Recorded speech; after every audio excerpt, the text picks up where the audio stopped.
let me start first by saying hellos from Jordan, because although I teach at the American University of Sharjah in the United Arab Emirates, I am talking to you from my country, Jordan.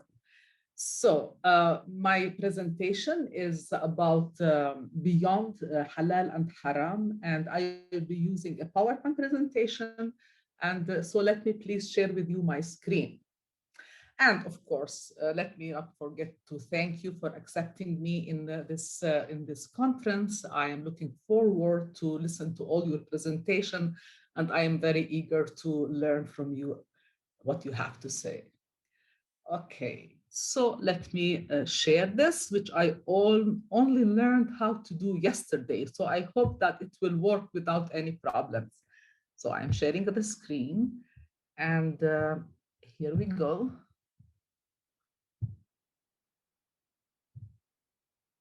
Okay, so I hope that it is clear.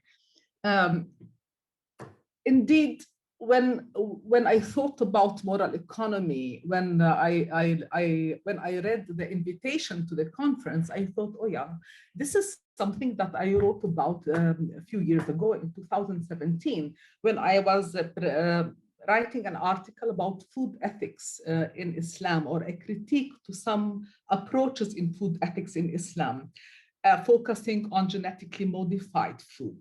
After that article, I thought I should write another paper, which clearly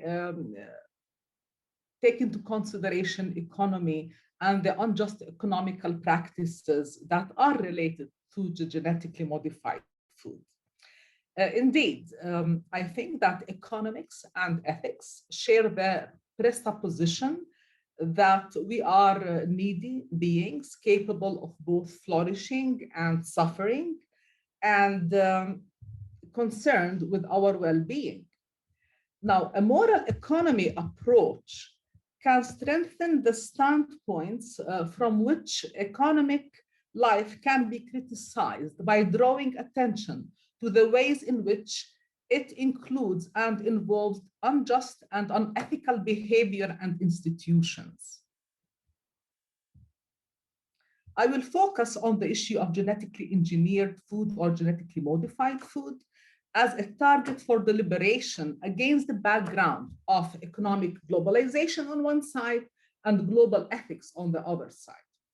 Most of the articles written on genetically engineered food or genetically modified food from an Islamic perspective have either disregarded global economy and politics and argued for the permissibility or the prohibition of genetically engineered food based on the principle of maslaha, well-being, and maqasid al-sharia, which is the purposes of Islamic law.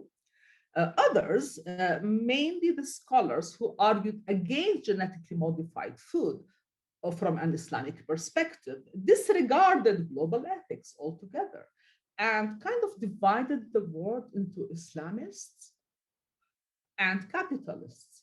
In this presentation, I aim to emphasize the importance of a somehow different perspective when evaluating genetically modified organisms or food, a perspective that is both Islamic on one side and universal as well, and that takes into consideration the critique of economic globalization and neoliberal corporate food system.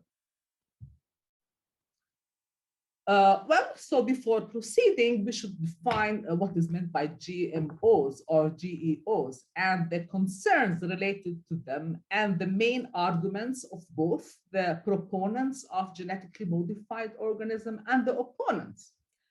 So according to the World Health Organization, the definition is on the PowerPoint presentation. According to WHO, genetically modified organisms are organisms, whether plants, animals, or any microorganism, in which the genetic material, DNA, has been altered in a way that does not occur naturally by mating and or natural recombination. There are two main concerns related to the controversy over genetically engineered food, and I prefer the word genetically engineered Because if you say genetically modified, it gives it kind of suggests that it is modified, it is becoming better, which is not necessarily so, of course. So the main concerns is that there are possible hazards to health and environment, and the ownership of seeds and the distribution of economic benefits from their profits is also a concern, mainly to people who are scholars and activists at the same time, of course.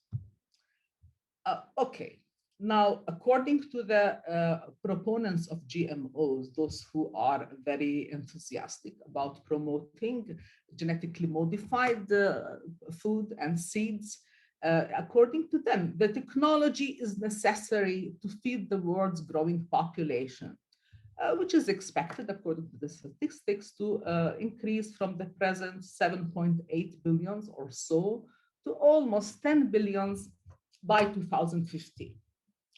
Also, they believe that GMOs will prevent problems of drought, increase yield, and improve both nutrition and food quality.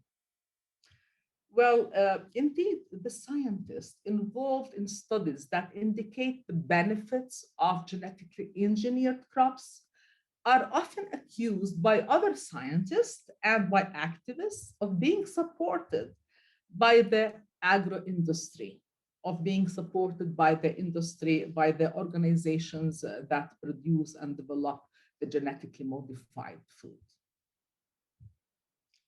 Now, looking at the other perspective, which is from the perspective of the opponents of the genetically modified food, I thought it is best to share with you what the Union of Concerned Scientists have published. And the Union of Concerned Scientists is a US-based nonprofit science advocacy organization. They published 3 important documents related to GMOs with the following arguments. So each document, like around 60 or 70 pages long, was dedicated to specifically target one of the claims of the proponents of genetically modified food. The first one argued that genetic engineering is not solving agriculture's drought problems. The second, contrary to the myth about the superiority of GE crop yields, most yield gains in recent years are due to traditional breeding or improvement in other agricultural practices.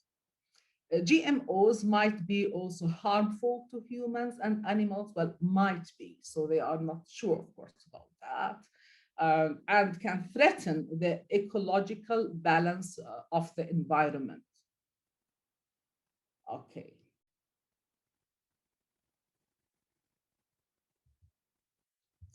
The claim, indeed, that the GE crops is necessary to feed the world's growing population and will contribute to the alleviation of hunger is not justified. This claim only seems to justify unfair political and economic practices, especially after extensive studies and publications that have shown that genetic engineering has been unable to increase yield or reduce the use of chemicals. Moreover, the introduction of genetically engineered crops has corresponded to an increasing monopolization of seed by biotechnology companies, as well as to the higher seed costs, which led to tragedies in some countries, pushing out conventional non-GE seeds and reducing farmer seed choices. Well, now there is kind of consensus also that markets are intrinsically unable to deal with global rights and responsibilities, and that something that is related to the nature of the capital market. Sorry, now, Professor Mariam. Yes, please. You've got about 5 minutes. So that's fine. I will finish by then. Thank you. Now, when we talk about the food from genetically modified food from an Islamic perspective, in the Islamic and Muslim majority countries, the mainstream position of most Islamic scholars and institutions is that there is no prohibition in Islam against genetic modification of food, provided that it contains no religiously prohibited ingredients such as pork or alcohol. This position is actually based on two arguments. The first, that there is no textual basis in the Quran or the Hadith on the prohibition of the biotechnology. The second, that the benefits of biotechnology outweighs the unforeseen or the unforeseen harms. For example, according to Islamic jurisprudence, Fiqh Council, an affiliate of the Muslim World League based in Mecca, food derived from biotechnology improved GMO crops is permissible, halal. Unfortunately, such an approach makes halal branding more comparable to sugar-free or not free than it is to fair trade. Well, the most common approach adopted by Muslim scholars when dealing with biotechnical issues is based on the theory of maqasid al-sharia, as we've said, and and the purposes of law. Similar to any consequentialist ethical theory, it is ultimately based on weighting harms and benefits. Accordingly, some argue that the benefits of GMOs outweigh any possible risks, while others insist that on challenging this view by emphasizing the potentially hazardous effects of GMOs. A more literal deontological approach argues that genetically modified crops actually means changing God's creation and thus prohibiting all GMOs accordingly, regardless of any harms and benefits. Now, my main argument is that food ethics and moral economy and global justice are three intertwined fields that need to be taken into consideration when evaluating the goodness or badness of certain foods or agricultural products. Indeed, in the past, it was mainly the tastiness and the healthiness of the food that mattered, and of course that it is free from any religiously prohibited material. But now other moral considerations must be taken into account, mainly environment, sustainability, and justice.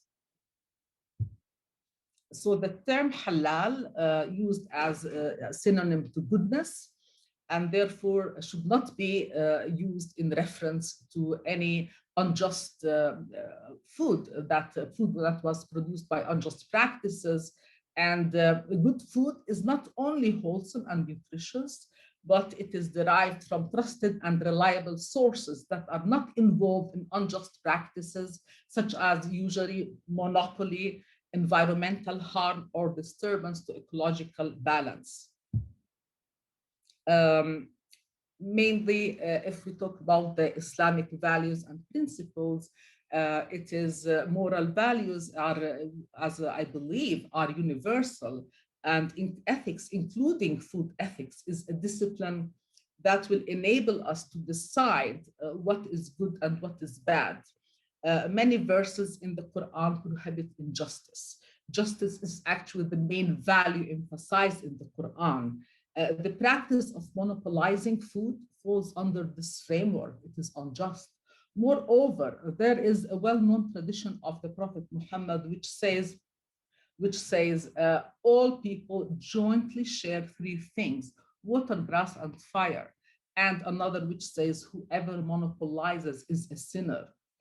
However, issues related to ethics should focus more on the use of reason, common morality, scientific research, and universal moral principles, and less on religious texts, which in any case should confirm universal moral principle and never contradict them. Islamic morality indeed shares moral sensibilities with other religions and people as well. Prof. Mariam, one more minute, please. Thank you. Yes. genetically engineered seed, actually engineered seed in this technology, life itself has been manipulated, picked apart, reassembled, and then patented and monopolized. And my main argument in this presentation is that Muslims or Muslim scholars and fuqaha, religious scholars, should mainly focus on this dimension of genetically modified food, that it involves monopolization and kind of they should focus on the unjust practices of neoliberal capitalism rather than arguing for the benefits or the harms of genetically modified food themselves, which seems to have equal arguments from both sides, the proponents and the opponents. The main harm that is done is from the type of the market, that from the food regime that nowadays kind of prevails in the world. And it is the food regime that kind of propagates the genetically modified food that serves the market and helps the big industries, mainly Monsanto and Bayer and other, there are mainly four, to monopolize the food industries, which is really bad for the farmers and for the societies, whether the Muslim societies or the societies in the world.